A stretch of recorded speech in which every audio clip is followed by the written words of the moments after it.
And I just wish I knew this early on.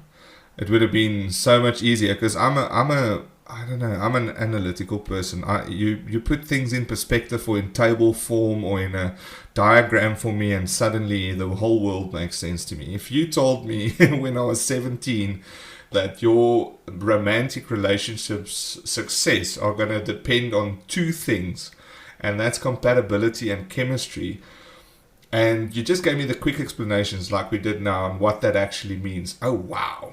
I think I would have been married when I was 18. Hey everyone, welcome to the RLT podcast, where we share some real life tools, tips and tricks to help you not only discover but also reach your ultimate goals. What's up everyone, welcome back to the Real Life Tips podcast. My name is Mono. You're joined by Leon. Welcome back everyone, episode 11. I'm so stoked to see you guys all here. What are we going to talk about tonight, Manu? Leon. So I came across a guy that you actually introduced me to a couple of years ago when we first met. You had a chat with me the one day. I can't remember. It was at work, and we were standing outside having a chat about the book that you're currently reading. And it was a book by Mark Manson. And look, I'm no reader. Well, now I am. But back in the day, I hated reading. I hated picking up a book. You still asked me, I remember, because you were my manager at the time. So in the interview, you still asked me, Mono, what sort of books do you read? And I had absolutely no answers for you because I never used to read books. But then when you started chatting about this book by Mark Manson, it was such an interesting topic in the way that he puts his ideas together, and it just caught me instantly. And I had to go out and buy the book, and I picked up a book and I was like, okay, well, books aren't as intimidating as I've always made them out to be. I mean, I thought when I was done with school, I was done with reading. I mean, I never had to pick up a book again. So to a very large extent, that inspired me to pick up more books and to start diving into a lot more topics out there. But the one thing that I did come across, and that's the topic of today, is a specific audio blog by Mark Manson where he addresses relationships. Now, we've touched on relationships a lot in our past couple of episodes, but I feel that it's going to be our first sexy episode. This is going to be our first sexy episode. Yes, absolutely. Okay. This is going to be the first episode where we purely 100% just focus on relationships, right? So I think it's such an important topic to address, because once I came across this specific blog post of his, it blew my mind with the way that he conceptualized the whole idea of why some relationships work out and why others just absolutely don't, no matter what you do. So in summary, it's compatibility and chemistry in relationships. And that's the topic of today, is basically the two main ingredients that we all always at some point in life heard about it, but we never really thought about it, and what a big role that plays within a relationship, Leon. Yeah, absolutely. This is actually, so I know Mark Manson really well, as you just stated, but I never knew about this audio blog of his, and you introduced me to it, and I read through it. I mean, I'm not one for relationship advice. I think, I'm probably going to lean off of you here a little bit. I'm a married guy, but I haven't been in like tons of relationships, but when I read this, I just felt like this is the relationship gospel. Like, this is something Absolutely. Every single person on earth needs to hear or listen to or read or whatever. And for the first time, it kind of made sense. I remember when I was in high school, the breakups, they were so bad. And you would sit on your bed and listen to Avril Lavigne music and, in a fetal position, because you just lost your girlfriend, of like 2.5 days and you couldn't figure out why. And then when I read this article, I read through it because I prefer to read. It sticks in my mind a bit longer, but I just this gave me the answer to every single failed relationship I've ever had in my life. And it's really got to do with those two things. Maybe there's more. I mean, if you can get like a relationship guru on the line, I don't know, you get those really, sexy guys that can make anything work and sparks fly and whatever. Maybe they can think of some more things. But if you really had to put it into two little practical concepts that make sense, that's something that I can work on and I can work with, it's compatibility and chemistry. And I must say, when I first saw the word chemistry in the relationship realm, it was in a movie, I think, and I didn't understand what the hell they were talking about. I mean, yeah, because it's this abstract concept, right? You can't really put a finger on what exactly they mean by chemistry. It's a feeling, right? Yeah, it's. I guess with chemistry, they probably refer to the chemical balance in your brain and endorphins and dopamine that goes with love and those kind of things. But again, this just is testament to my absolute non-expert view on relationships. But this is something I can be an absolute expert on. I completely understand what they mean by compatibility and chemistry. So yeah, I mean, I read this article again today just to kind of refresh it for myself for this, this episode of the podcast. And I think we're going to pretty much, harness a lot of this article and put our own little spin on it, maybe give some real life advice of our own based on this. And I think, we should link this into the show notes afterwards. If you want to go look at the real McCoy or the original story, it will be in the show notes for you to go and read. And then also, feel free to go and pick up a couple of Mark Manson's books. He's done extremely well for himself. He's quite a satirical kind of writer. Just obviously, if you don't mind a couple of swear words in there, then it might not be for you. But yeah, where do we start with this topic, Marne? Really, I mean, I think you're a little bit more of a Romeo than I am. I think my idea of treating the wife is, sushi. I don't know. How's that? Is that good? Is that chemistry? Or where do we start here? Leon, so this had such a major impact on my life and providing me with so much clarity, as I mentioned earlier, because I've gone through so many relationships that have just absolutely, completely failed.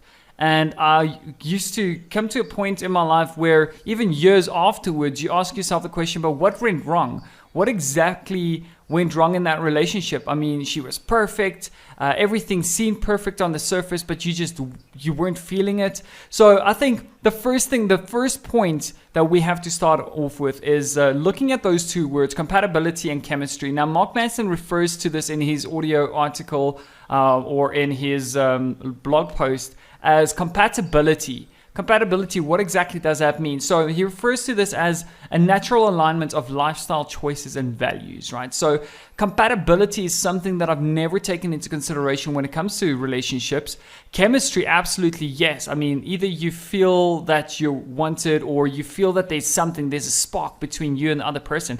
But compatibility plays such a very big role, right? So I think let's start from compatibility, work our way up to chemistry and see how those two tie into relationships and sort of what impact they have on those relationships.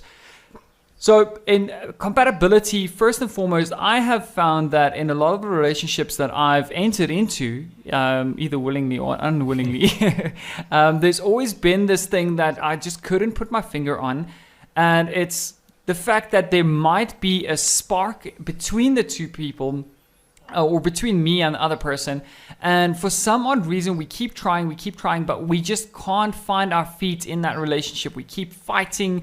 There's just a very strange atmosphere around that entire relationship, and you can't exactly put your finger on it. And when I heard this audio article, the first thing I thought of was that I wasn't compatible with that person, or she wasn't compatible with me. And what I mean by that is, take for instance, if you have left school or you're in the workforce, you've been in the workforce for a couple of years already, and now you're dating someone that is still in school. Absolutely nothing wrong with that.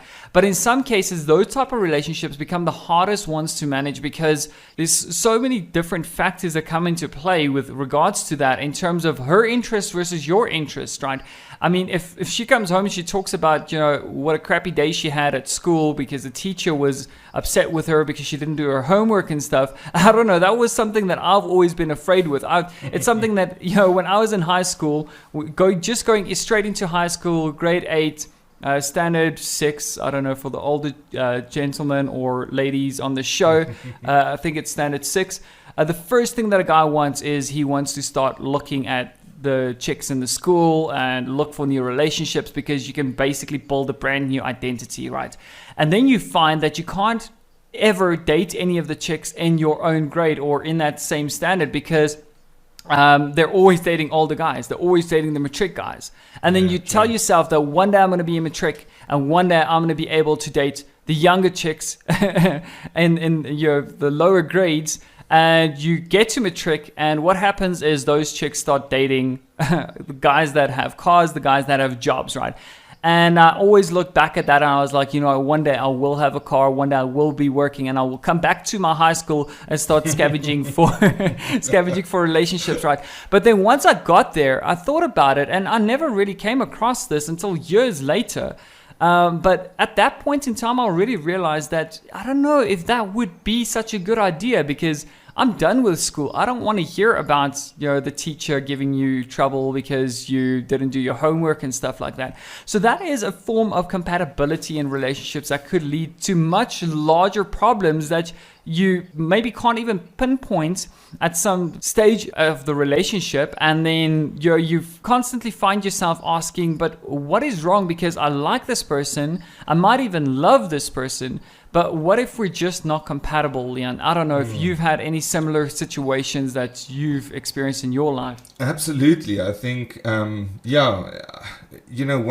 while you're in that situation, it doesn't really make sense, and you can't really point a finger at it. And again, I think, hindsight 2020 that I have right now, having read this article a lot of it makes a lot more sense to me.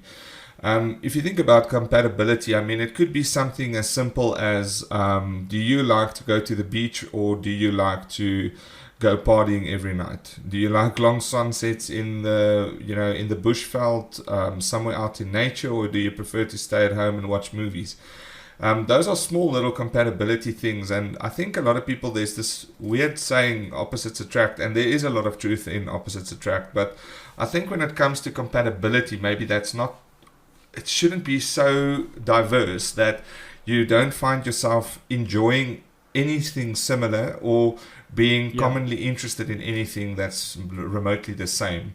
So for example, I mean, if we need to go into high school, or let's say tertiary examples, there's obviously a long list. This podcast is not long enough, but so many of the relationships that I guess we've chatted about over the years and so on, this has definitely been the issue, is the compatibility thing, is where we just have so much chemistry. Because you know how we guys are, you look at a chick and you're like, okay, she looks good, and that's pretty much what drives you in the beginning, right? It's just physical appearance. It's bad, but that's kind of how it is when you're young. And then you start talking to the girl, and then hopefully you can have a conversation, and then it sounds like everything's going all right and this is going well. And then obviously from there, if there's some sort of chemistry in the beginning, that kind of sparks something that then leads to emotions getting involved and things like that. So usually, and I mean, we're still going to get into the chemistry point, but I think the chemistry is the thing that first gets you to actually notice one another and spend time with one another. But then once you spend some prolonged period of time with one another, and you start realizing, oh wow, this girl likes to eat with her mouth open, or small little stupid things can start maybe setting you off or putting you off. And it's not like it's going to make you break up or whatever, but these things kind of add, and they start bugging you. Or maybe she's not close to family and you're a very big family person, or maybe she doesn't like dogs and you really like dogs, or maybe one day you want to have kids but she hates kids, and you start getting all of these little things revealed. Then you end up finding yourself in a position where you are crazy about this person from like a heart's point of view, but your mind is telling you, but we don't have like anything in common. This is not going to work long term. We're going to have a lot of fights. And then you know what happens, and this is what happened to me many of the times, and this is where I really, really want to, maybe from a little bit of experience that I've had, try and just speak to the guys out there, or the girls that are going through this.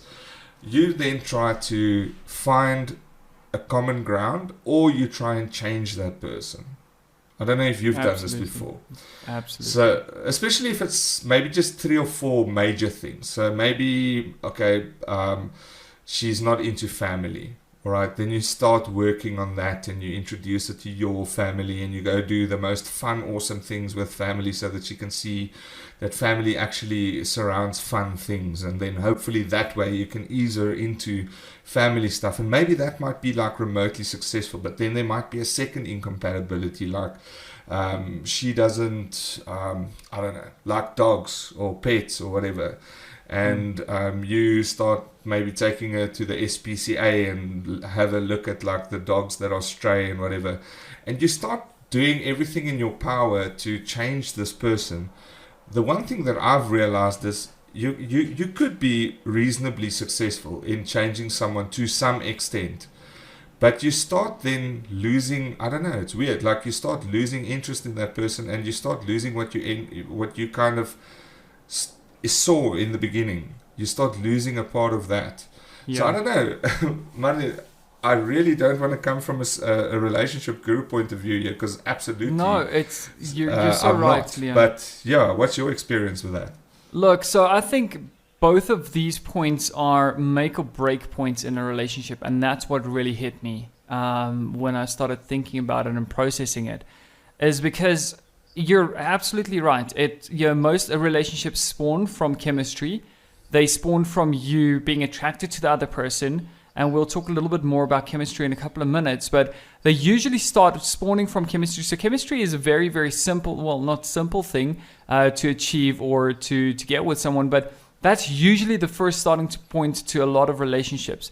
And once you got that chemistry, you start committing to the relationship, and that's usually when you start officially dating or you start officially going into the relationship and committing to that person, only to find out later down the line that the compatibility just doesn't align to some extent. Give an example, right? So say for instance, I've run into a random girl and absolutely we hit it off, we start talking, maybe we bumped trolleys in the Checkers or something doing grocery shopping, right? And we start chatting and we just hit it off and everything goes absolutely amazing. Fast forward a couple of months, we start spending more time together. We start experiencing a lot of fun things together, start planning date nights and start planning around our future and everything. And then all of a sudden, maybe a year into the relationship, we touch on the topic of having kids one day. And I find out that she is not interested in having kids ever. That is something. I've seen mates that's gone through this as well. I've seen mates where, very, very deep into the relationship where it got quite serious, they start talking about kids or even marriage. And Absolutely. Then it's like, oh, wow, we should have spoken about this on date night one. Exactly, and that is exactly the point, Leon, and that's what really hit me about this whole concept, is because I feel that knowing this before you go into relationships is so much better than only finding it out after a relationship or in the middle of a relationship and asking yourself the question, are we even compatible to that extent, right? Because a year into the relationship, now she said to you that she's not interested in having kids, and that's something that is an absolute no-brainer for you. You do want to have kids one day. Then what do you do to that? What do you do with that relationship? I mean, do you power through and stick it out? And like you said, do you try and change her mind about it by going and showing her cute baby photos, inviting her to all the baby showers of all your friends and best mates as they come in? And do you, I don't know, you just definitely don't take her to any kiddies parties, because that's I don't know, I'm no parent, Leah, but you could probably comment on that. Maybe it's just my perspective, but kids parties is probably the worst thing to go to if you want to convince someone to actually have kids, or take them to a Chuck E. Cheese, or I don't know. If you're gonna take them to a kids party, that's probably the best contraceptive drug that you could give them. It's not. Exactly. It's gonna give the opposite effect. But yeah, you're quite right. I actually know friends of mine that's gone through similar stuff. I've known people as well that's gone through similar things. I'm sure everyone knows someone that's gone through this, where kids come up. I think this is probably one of the big serious ones. So obviously, if you are listening to this and you're in that situation, respect. We understand that you're going through a really, really tough thing. And this is something that is so intimate that you will never change that. And that's what I've seen from experience with the guys and the girls and the people that know me, that know that I'm talking about them right now. It doesn't change. You can't change that from a person. If you've got a very deep feeling of not wanting kids one day, there's very, very slim chance of you ever changing that in a person, because that comes from a place of very important and maybe personal reasoning, why they've got those opinions and those reasons for what they want, and you're not going to change that.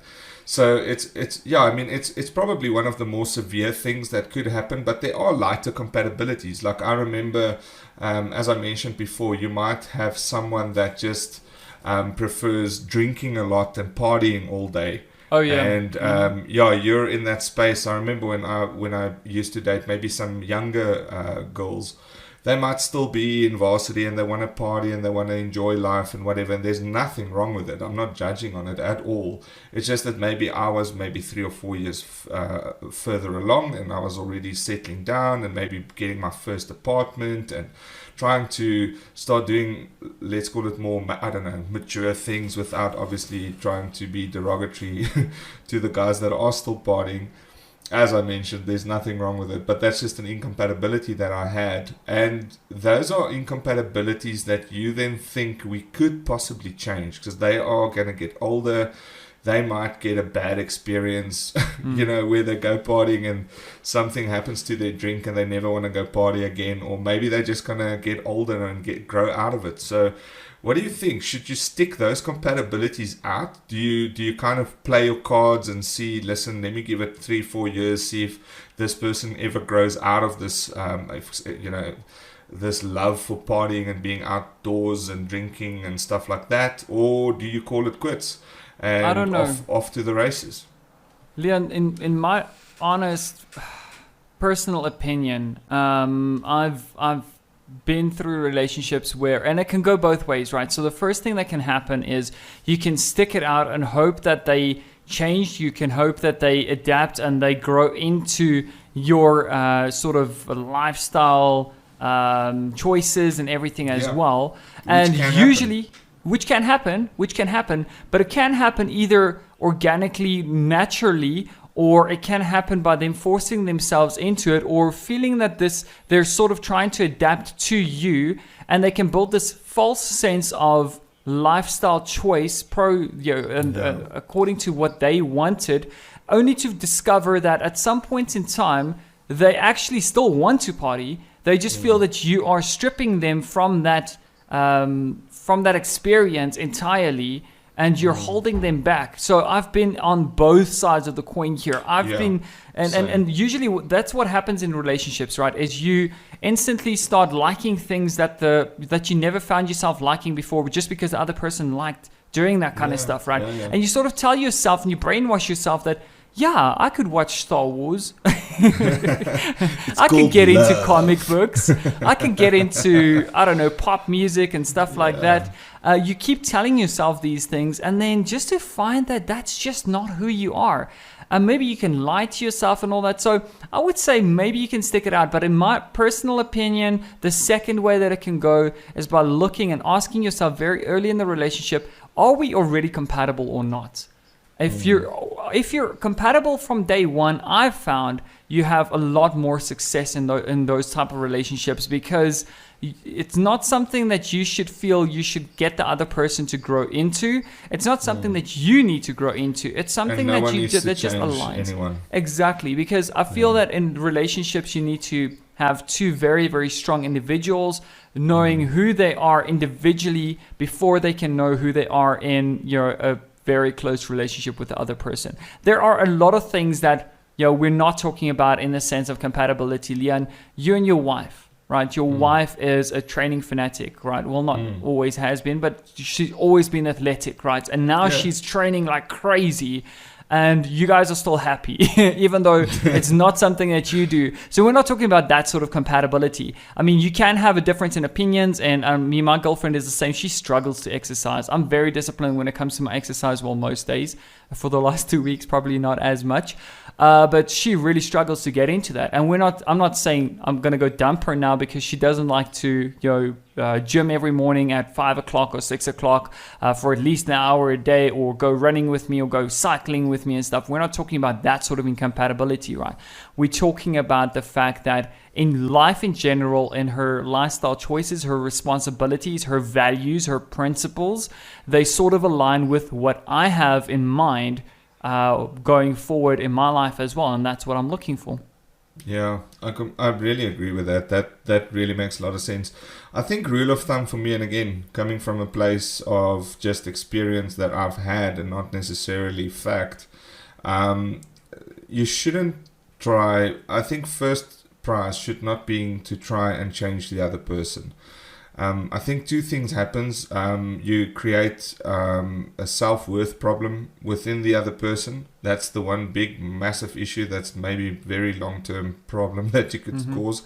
And secondly, you start owing that person because they've now given like a part of themselves to satisfy you, and you're going to walk around with this debt that you need to repay in some other way to make up for them making that drastic change just to fit in with what you deem compatible or compatible to be considered worthy of your presence.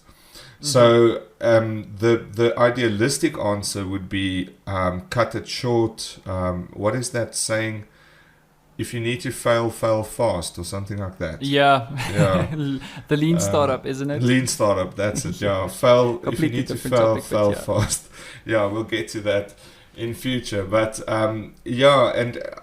there's another one, a very, very good one. I hate this one, but it's there's many fish in the sea.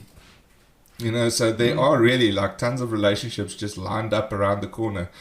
And I completely understand how difficult it actually is to be in the dating world and whatever, and try and get a new girlfriend or boyfriend or partner.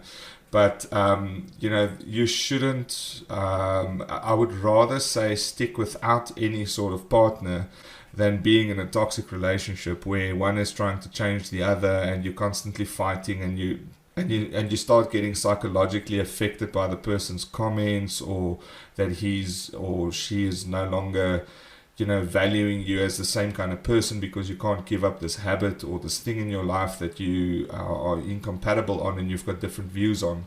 So it's not going to serve you quite well in the long run, especially if it's something that's not going to resolve itself. So we're talking about compatibility issues that are probably unresolvable, like the kids thing and so on.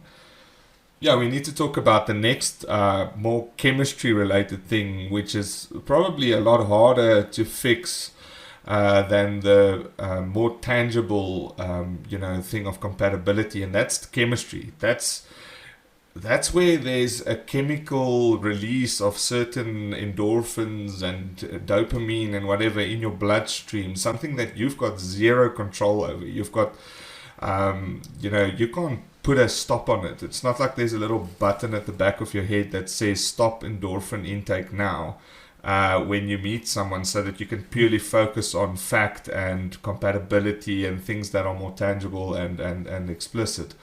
So when it comes to chemistry, or probably, I don't know, you could even call it a drug, this is something that if you are in a situation where you are lucky enough to be compatible, plus there's a lot of chemistry, wow, I think that's what we all thrive for. But what do we mean by chemistry? Maybe we should just start right there. Mani, I think you're the best person to summarize this. Yeah, Leon. So Mark Manson referred to chemistry as the emotional connection present when you are with each other, right? So it's that feeling that you get when you're with a person and you can't stop talking, and the conversation just flows, right? And I've met very, very, very few people in not just necessarily relationship wise, but let's say friendship wise as well, where the conversation just flows. You don't have to sit in awkward silences and stuff, and vice versa as well. I've met a lot of people and been in a lot of sort of relationships where conversation is tough and the atmosphere is thick, and you want to make it work because you're compatible with that person.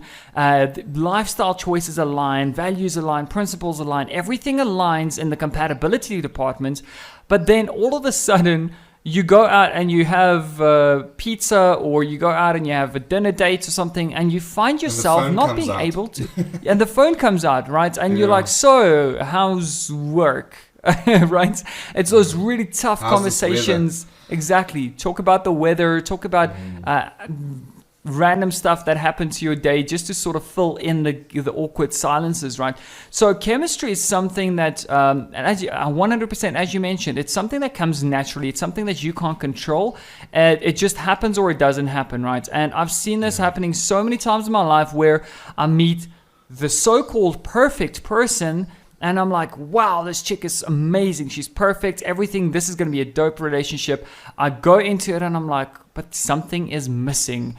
Compatibility wise, it's there. Everything, like, we're the same age. We can, we share the same interests. We listen to the same music. We go to the same rock shows. We both like partying on weekends, going out with friends. We both like adventurous stuff and everything. And you find yourself that there's a lack in the chemistry department, right? So chemistry is something that's 100%. It's something that is felt immediately by both parties and equally as well. But it usually would. So that's the other interesting thing about chemistry. If you've got a ton of chemistry, so chemistry is something reciprocal. It's something that both of you would feel. It's very, very seldom. Maybe I don't know, correct me if I'm wrong, but it's very seldom where you've got this amazing connection with this person, and when you come in for a kiss or whatever, that person just doesn't feel you. Chemistry is something like you would know that it's there. It's something that's going to be there from the eye movement, the body language. There's so much other things going on when there's chemistry that you should be able to identify it quite well. quick. I mean, except for high school relationships where the popular kids date the popular kids just because they need to be dating the popular kids or something like that. And you feel like you've got hello chemistry just because the girl is hot. Exactly, yeah. Because we used to, as young guys, we always used to mistake chemistry for your hotness. Like, if the chick is hot, then hell's yeah, there's chemistry there because I'm attracted to her. No, but that's not the necessarily the same thing. You're right. Yeah, no, absolutely. No, I feel like chemistry, like I mentioned before, I like to call it the drug. It's something that, again, I feel is uncontrollable. It's not something that you can work on. It's something that's either going to be there or it's not going to be there. And the other thing about chemistry that's quite important is you should probably know within the first day or two of dating a brand new person whether there's chemistry or not. It's probably going to be the first most obvious attraction point is going to be chemistry. It's going to start with physical attraction. It's going to start with all of that stuff, and the bugs, or what do they call it? The stuff in your stomach, the butterflies. The butterfly bit, yeah. I'm out of the game, okay? I'm out of the game a little bit. The butterflies in the stomach and the tinglies in your hands and whatever. You guys and girls know what I mean. I don't need to go into the graphic details. It's not that type of show. But so chemistry absolutely is something that I feel is, as much as it's not something that you can control, it's something that's going to come by itself, and it's probably then going to come from both sides. And it's something that you need to be on the lookout for, as Leon mentioned, I think in the early stages of meeting up with that person and having conversations with that person and constantly checking in with yourself and asking yourself, is there something there? But I feel that if you have to ask the question, usually you know the answer then, right? Because if you have to ask the question, then obviously there's nothing there, right? In some cases. I remember that so well. I remember, a good example of chemistry, again, I'm now talking about very, very early relationships. We'll soon talk about how chemistry obviously evolves in longer term relationships, but in early relationships, and you'll be walking and you don't know whether you should touch the hand, and when you touch the hand pulls away, and then you lost that Yeah. moment, and then the chemistry never really comes back. It's weird. Chemistry is something that makes you feel silly. It makes you do stupid things. So chemistry is basically summarized as that again, being away from a person, and you can't stop thinking about that person, and it's something that you can't fake. It's something that you can't make up. It has to happen, or it just doesn't happen. If it doesn't happen, then even if you have compatibility, I can almost guarantee you, I can almost 100% guarantee you can have the best compatibility in the world with that other person, but if the chemistry isn't there, absolutely, we know, of course, that relationship won't work out.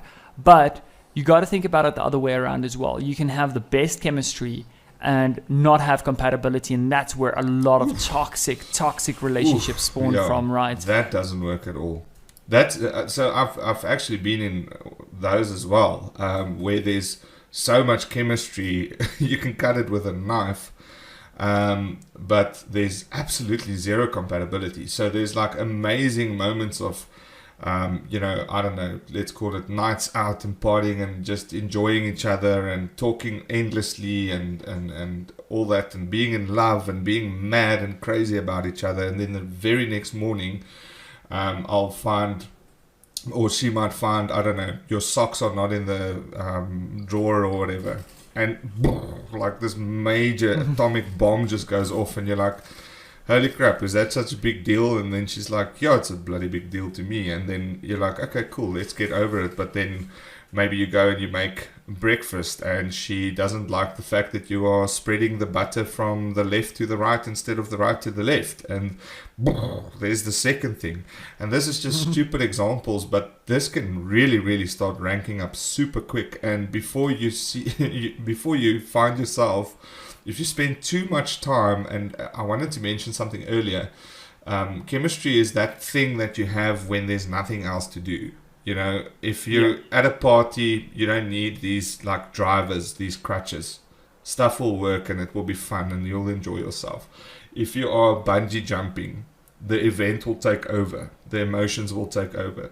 If you're going to a movie, the movie's going to keep you occupied. If you're stuck in a car or a bus or a lift or on a couch with that person, that's where chemistry needs to work its hardest. That's where you need to feel like, I want to hold this person and cuddle, or I want to talk to you and find out about your life and your day and whatever's going on, why you feel upset, what, and try and support you. So that's where chemistry kind of also plays a massive role. Yeah, I think that chemistry, you're absolutely right. In those specific moments where there are silences, when you have chemistry, they don't become awkward silences ever. You don't ever have awkward silences. It's those moments that you spend with the person where you can both be in the same room, sitting on the couch in absolute darkness, power's out, nothing's on, no music, nothing's happening, and you can just enjoy each other's company without saying a single word. And that sort of, that's what chemistry, spawns into at a later stage, longer in those type of relationships as well. Yeah, you're quite right. That's what I mentioned. In more long term down the line, if you look at chemistry, if you revisit chemistry, like for example, where I am in my my career. Woof, I hope my wife is your doesn't marriage listen a to this. career now? It's work. It's the hardest job in the world. It is that too, but it's also a lot of fun, and I kind of enjoy it.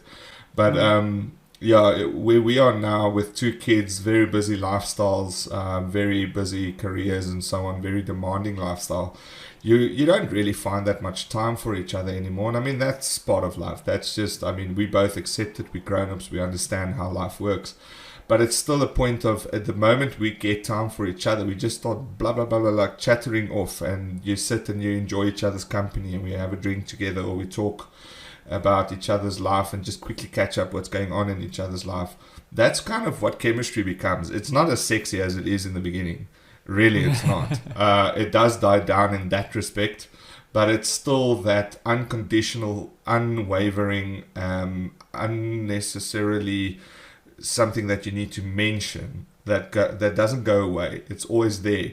And like you mentioned something earlier about when that person leaves, you immediately worry about them and you think about them and stuff like that. That's part of chemistry. It's obviously part of love and all that kind of stuff as well, but it's still chemistry. It's chemicals in your brain that worries about that person, etc. For example, today my wife was off to the gym to go get her exercising in, and during that time that she was at the gym, there was a massive shootout, cash in transit heist at one of the banks close to where she gyms, and the immediate fright and shock and horror of what that could mean, because cash in transit heists, if you don't know about it, from South Africa's side, it's a very, very violent, vicious crime where there's a lot of gunfire and explosions and everything to try and get into a armored vehicle full of cash, basically supplying the banks with money.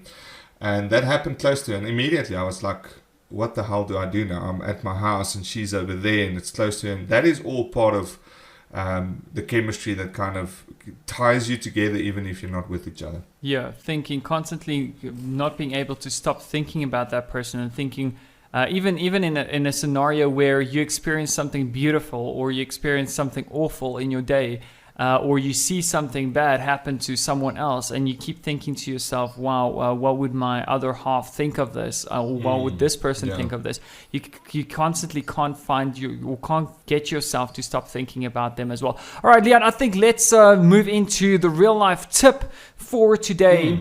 I think it's been a really, really interesting chat. I think this has been one of my best topics, one of the best things that has just absolutely changed my perspective on relationships entirely. Yes, absolutely. I think I think the only word that I can use for this is like really profound, and I just wish I knew this early on.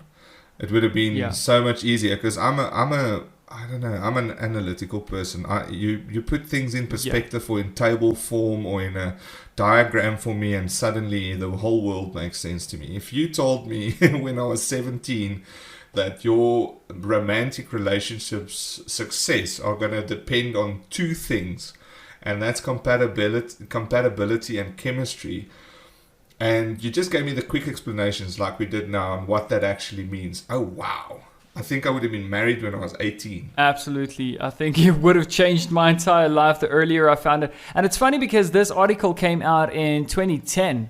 That was 10 years ago, Leon. And I only recently, well, not, but recently. It could have come out in the 1900s, man. It's could so have. relevant. Absolutely. Yeah, exactly. And this is something that I really wanted to just share with you all. So getting into the real life tip of today is ask yourself, what do you want? What is it that you want in a relationship, right? In the relationship that maybe you're in at the moment, maybe you've just entered into a relationship, maybe you've got your eye on someone, maybe you're planning on building a relationship with them, or maybe just something for you to be aware of going into future relationships, right? Is first and foremost, ask yourself, what is it that I actually want, right? In my compatibility quadrant, right? Or in the compatibility half, what compatibility wise, what lifestyle choices, what values, what principles am I looking for in a person? And they need to match that. I'm not saying, there was this one, I can't even remember where this was. It was maybe some reality show that I quickly glanced over when I was in the shops or something, was playing in the background. But this one girl said that if a guy drinks from a straw, she will dump him right there. You know, you can't drink from a straw. So I'm not talking about those type of absurd compatibility issues. I'm talking about real life things. Some of the things that I was looking for in relationships a couple of years ago, I distinctly remember telling myself this: that I'm looking for a girl that understands what it means to work for your money and not inherit a ton of money from parents or whatever. To understand what the work life means, what a career means, what a job means, and what the difference is between those two. But also someone that is mature enough, that understands what the grown-up world is like, the fact that you need to clean up after yourself, the fact that you need to be able to provide for yourself, and that some months you won't be able to afford the best and the greatest things, and I'm not always going to buy that for you, right? So there was a couple of things like that I sort of had a basic guideline on, and yes, I was quite flexible in some of the cases there, but mostly I use that as my blueprint or sort of North Star towards what it is that I'm looking for in the compatibility half. And the other half in chemistry, go and ask yourself, well, actually, don't even ask yourself. I think it's just something that will come. Just be cognizant of, be aware of it, right? If you're in a relationship at the moment, ask yourself, do you even have chemistry, right? Chemistry is something that's, again, if you have to ask yourself that, then most probably, it's a problem. It's a red flag, right? But compatibility is absolutely something that you have to ask yourself, right? Maybe have those discussions with the person that you're in a relationship with sooner rather than later, because you don't want to get into a 3-year, 5-year, 6-year relationship. Trust me, I've been there. And then you figure out that, oh wait, you guys want different things in life, or you have different values or different principles or whatever. And that's going to be very, very tough to break it off then, and then to recover. We did an episode sort of on how much time it takes to get out of that heartbreak and to sort of find self-acceptance. If you do want to go and have a look or listen to the episode on self-acceptance or the power of self-acceptance, go and have a listen to episode 9 that we did. Absolutely interesting stuff there. Anyways, those are the tips that I want to leave you with. Leon, do you have any tips or real life tricks or anything that you want to share with the audience today? No, nothing. I told you I'm not an expert on this. No, I've got one thing to leave you with. So if you've got a situation or a relationship where you are finding yourself in constant arguments and you're fighting over petty stuff, and she's throwing you with stuff and the keys and the dog and everything, and she's kicking you or whatever, don't call it passion. That's not passion. That is usually where there's a hell of a lot of incompatibility, but still a lot of chemistry. And those, unfortunately, are also not really long-term sustainable relationships. Again, we're not saying that there's ad hoc reasons for that might work. I'm, again, not a relationship guru by any stretch of the imagination, but the data shows that if you've got chemistry only, which means there is going to be that fiery part to the bedroom, for example, but when it comes to basic things like who's going to wash the dishes and you can't decide on that, and that results in your neighbors calling the police because there's a domestic dispute next door, then that is probably a time to call it quits and say, listen, we're not compatible. It was really amazing, everything else, but that's not going to work. That's my tip. That's something that I've personally seen happen in other relationships and friends of mine. And the best thing they ever did was to call it quits on a good level. Just try and keep it civil. Let's not bring guns and weapons into the equation, and call it quits. Absolutely. I think we have to understand that we've got a finite amount of time on this earth, right? And I've scraped the surface on this in one of our other episodes as well. Is that you don't want to be wasting time on things that are unnecessary, that are not going to contribute towards the greater good as well. So I think ask yourself as well, what are your goals in life? What do you want to accomplish? Does that person fit into that sort of vision of yours? Do they align with it? And just one last thing as well on chemistry, it doesn't mean that you both have to like the same things and do the same things. I mean, we've seen it over and over again where introverts are attracted and have massive chemistry with extroverts as well. So you don't have to be the exact same person to have that chemistry. Your opposites attract sometimes as well. Absolutely. It's something that I don't think there's an exact science on what creates chemistry. It's just making sure that at least you feel that spark and you have that. But in some cases, Leon, you're right. In long-term relationship and marriages, those things do fade from time to time, but they do come back in. So I won't say go call it quits if you don't fit into the chemistry department, as good as it used to be, because I've seen relationships like that in my personal life as well. We call them butterfly chasers, where they keep going after that butterfly feeling that you were talking about, right? And they're like, but we don't have the spark anymore or whatever, right? But compatibility is there and all that. So don't be that person. Really go and sit and analyze it. I'm not saying go and dump your girlfriend, go and dump your boyfriend if you don't have chemistry or anything, but I would almost go as far as to say that chemistry on first initial contact is not something that you will grow into or train into. So if there's going to be chemistry, there's going to be chemistry. It's Absolutely. not something you can force. But if you are in a long relationship and the chemistry starts dying off, absolutely, that is something that can be recovered. Because it was there to begin with. So there was at one point some reason for chemistry, and you can always get that back. So if it's not there from the start, that's a problem. But I think, yeah, if you're in a longer relationship and you just kind of get used to each other and whatever, yeah, absolutely. I think you can refire that candle. Exactly. Guys, girls, ladies and gentlemen, thank you so much for joining this episode. A quick couple of closing comments from my side. We will link this blog post of Mark Manson in the show notes, so please go and have a look at it. Just a quick disclaimer. There is some explicit content in there, some swear words, some things that might be offensive or that some people might find offensive. Profanity, absolutely. So just be aware of that. If you're okay with all of that, keep an open mind. Please, yes. Keep an open if you're okay with all of that, please go ahead, go check out the audio blog or go and have a look at the blog post. That is it from my side, Mono. I'm Leon. We'll catch you on episode 12 when we're going to discuss. So next week we're going to actually touch on management versus leadership. I think it's a topic that maybe a lot of you are going to be interested in, and I think every one of you will be encountering at some point in your life, whether you're on the giving or receiving end, whether you are going to be a leader or a manager, or whether you are working for a leader or a manager. That episode will resonate with both of you. And yeah, it's going to be insightful, it's going to be amazing, and we can't wait to get you into that episode. We'll see you next week. Cheers. Cheers.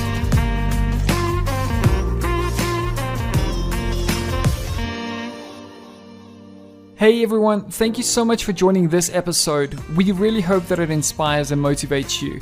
By the way, we're giving away a free 5-step personal budget template that will help you take control of your financial goals. So just head over to rltstudios.com, sign up for our newsletter, and we will get that right over to you. So head over to rltstudios.com and we will see you in the next episode. Until then, cheers.